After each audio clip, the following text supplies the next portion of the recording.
Eto mga sangkay, nakakagulat tong balita ngayon. Ang Pilipinas, no, sa ilalim po ng pamumuno ni PBBM at China sa pamumuno ni Xi Jinping, magsasanib puwersa.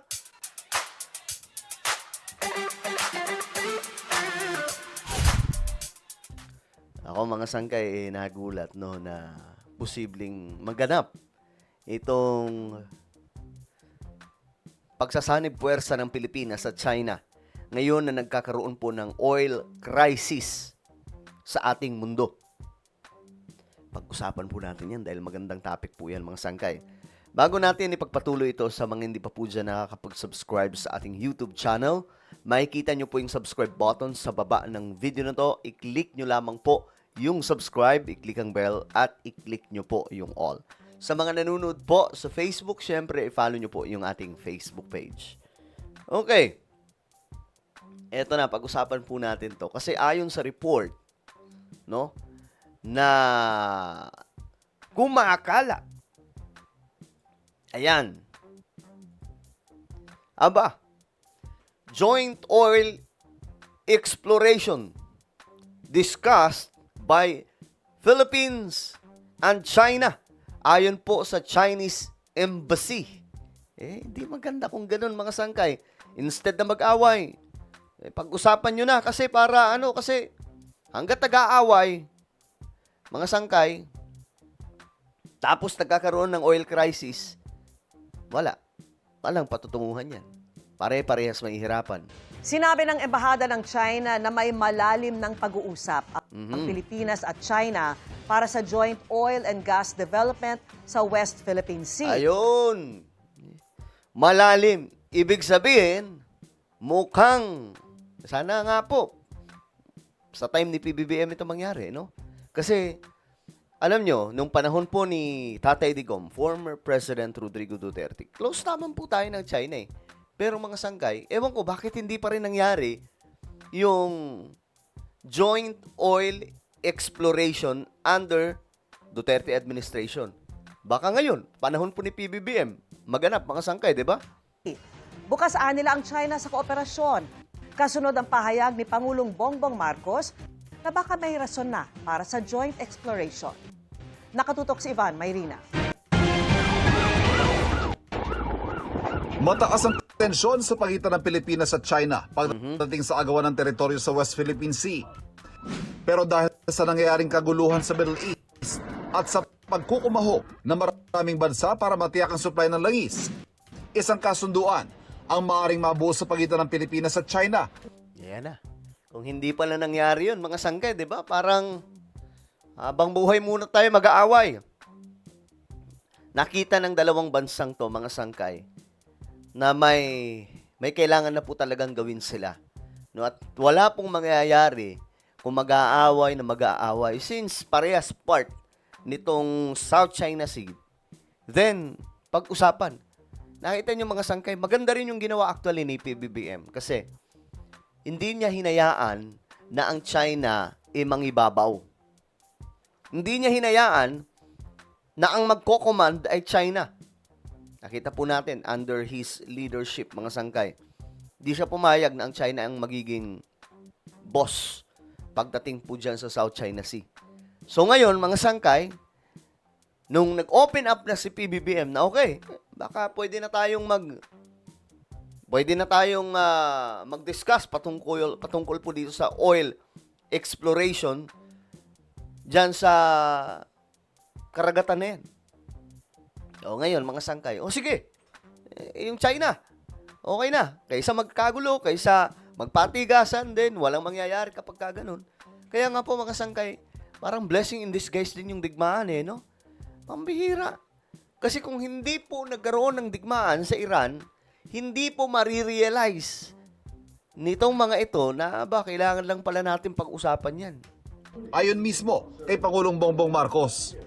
Sa isang pahayag na inilabas ngayong araw, sinabi ng Chinese Embassy Ito pakinggan po natin. na ang pagsantabi sa hindi pagkakasundo at pagtahak sa joint development ang tamang landas para sa kapayapaan sa South China Sea Yun. na pakikinabangan ng mga bansa sa rehiyon at sa kanilang mga mamamayan. Ayan setting aside differences and pursuing joint development is the right path to uphold peace and stability in the South China Sea and deliver benefits to countries in the region and their peoples. Oh, 'di ba? Ganda. Sana matuloy na po ito mga sangkay kasi yung energy demand ngayon matindi. Yung oil crisis malala mga sangkay. Dapat nga noon pa po ito eh. Akala ko nga panahon po ni PRRD mangyayari ito eh. Bakit parang ngayon pa sa panahon ni PBBM?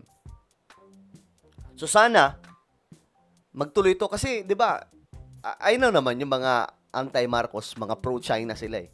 Huwag na tayo maglokohan, mga pro-China sila. Pero tingnan nyo to ha. Kahit po sila ay pro-China, kahit si PRRD, best friend niya po yung mga Chinese. Pero wala po tayong nakita na nagkaroon po ng joint oil exploration dyan sa South China Sea kasama ang Pilipinas at China. Diba? Natapos ang termino, wala mga sangkay. Pero ngayon, si BBM tuloy na hindi naman siya galit sa China, galit siya sa ginagawa nila. Yung mga sangkay. Nitong mga sundalo ng China dyan sa West Philippine Sea. Pero hindi po siya yung tipong galit ako sa China. Hindi pwede yung ganyan, 'di ba? Pinanindigan lang niya yung kung ano ang dapat na para sa atin. Ngayon, mga sangkay, kung sino patuloy ang medyo laging nagnuno sa China, yun patuloy, mga sangkay, yung makakagawa ng pamamaraan para magkaroon ng joint oil exploration na hindi po nagawa noong unang administrasyon. Nagkaroon na raw ng malalimang mga pag-uusap para sa joint oil and gas development sa South China Sea. Ayun. At umuusad naman daw ang diskusyon. Hanggat ipinapakita raw ng Pilipinas ang katapatan sa pakikipag-usap, mananatiling bukas ang China sa dialogo at kooperasyon. Sagot dito ng palasyo. Kasi alam nyo guys, ang China rin po nangangailangan din po talaga ngayon ng support ng oil. Kasi ang Iran naninilikado, which is doon po sila kumukuha ng malaking supply. At alam nyo, pagdating sa ekonomiya, ang nagpapatakbo po niyan, syempre, yung demand mula po sa energy. At kapag kulang sa supply, paano tatakbo ang kanilang ekonomiya? And we all know na ang China, mga sangka, isa po sa mga progressive country, isa po sa mga lumalagong bansa. At actually ngayon, nasa momentum po sila. Pag pumunta kang China, talagang masasabi mong ang layo na nang narating ng China kaysa ibang mga bansa, kahit pa West countries, malayong-malayo po talagang China. So, kailangan po nila, the more na lumalago ang isang bansa, the more na kailangan po ng energy demand. Paano kung ang Iran hindi na makapagbigay ng 100% support sa China? So, kailangan ng alternative dyan. At ito ang ginagawan po ngayon ng pamamaraan ng China. Hindi kailanman hindi naging sincero ang bansa sa pakikipagnegosasyon. Sa lahat ng pagkakataon, sa lahat ng okasyon, ang Pilipinas ay laging sincere sa pakikipag-usap, pakikipagnegosasyon. Kung ano man po ang maaaring idulot ng anumang negosasyon at ito ay magiging maganda para sa Pilipinas, yan naman po ay hindi tututulan ng Pangulo. Kahapon sinabi ni Foreign Affairs Secretary Tess Lazaro na wala pa nagaganap na joint exploration sa China sa kasalukuyan. Pero maaaring napipinto na raw ito. Hindi nga lang malinaw hanggang ngayon kung paano ito mangyayari. Gayon itong 2023 lang ay pinawalang bisa ng Korte Suprema ang Joint Maritime Seismic Undertaking sa pagitan ng China, Pilipinas at Vietnam dahil labag umano ito sa konstitusyon na nagbabawal sa mga kumpanyang pag-aari ng mga dayuhan na i-explore ang likas na yaman ng bansa.